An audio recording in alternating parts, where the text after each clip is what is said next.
So we're here in Manchester, so I got here a bit early, so I thought I'd do something a bit weird and mad, a bit early, like I say.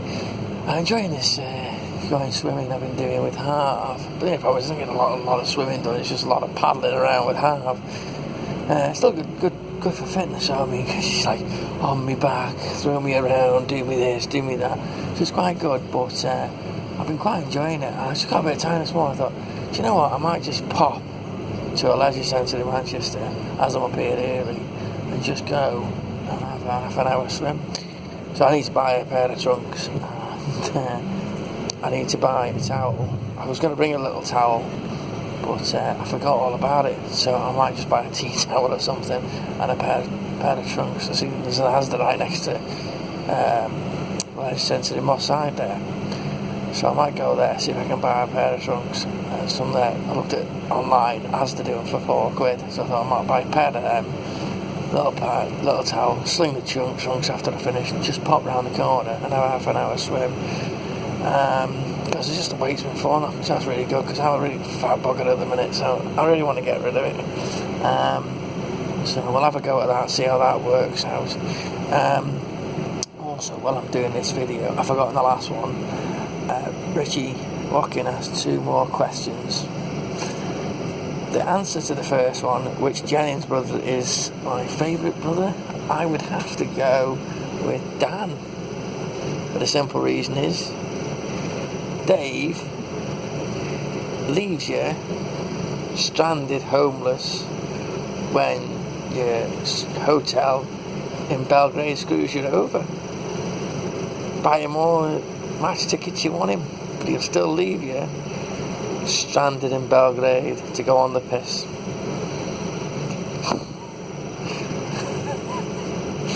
Oh dear. No, I think they're both great lads, to be honest. Both really good friends of mine. I don't see them very much these days, but I still think of them both as really, really good friends. Probably not as close as we were and we should be, but they're 2 really, really good lads that anybody should be privileged to know, to be honest with you.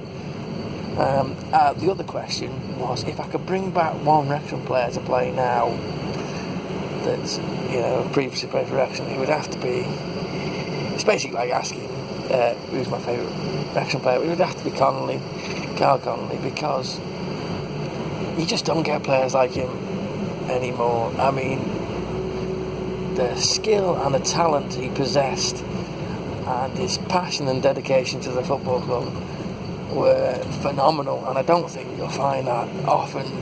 Then, not even then really, especially not now, you don't get that anymore. But a player who can play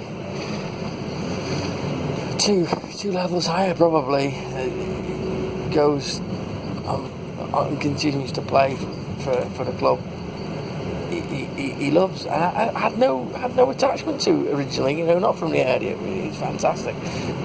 What a spectacular guy to have done something like that. So yeah, definitely that's the man I'd bring back if I could.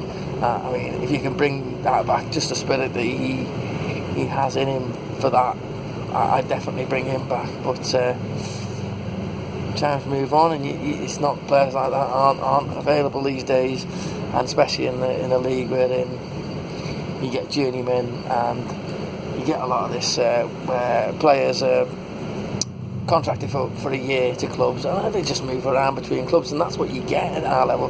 And it's just about managing to gel that team for that 1 year to get yourselves up, and it's just something we haven't been able to do.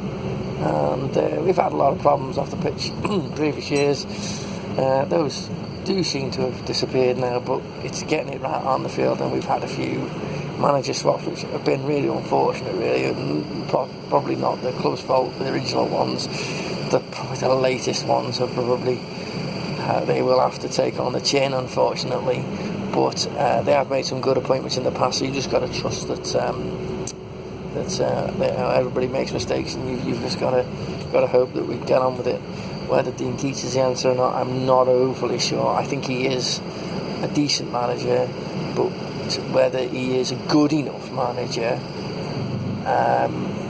is the jury's still out on that, because when he was manager last time and we were going up towards the playoffs and promotion, when we were top of the table, and just before he left for Walsall, things were beginning to sour a little bit.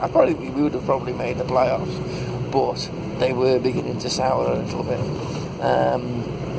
So it's whether he's learned from that experience and from the Walsall experience, and I think we'll only tell that by next season, because at the minute all he's doing is scrabbling around trying to keep us up with what he can do as a manager with only loan players to deal with. So hopefully we'll stay up and have a chance of going up next season with some better investment in the summer, players wise, than previous summer. So I better stop talking now before I miss my stop.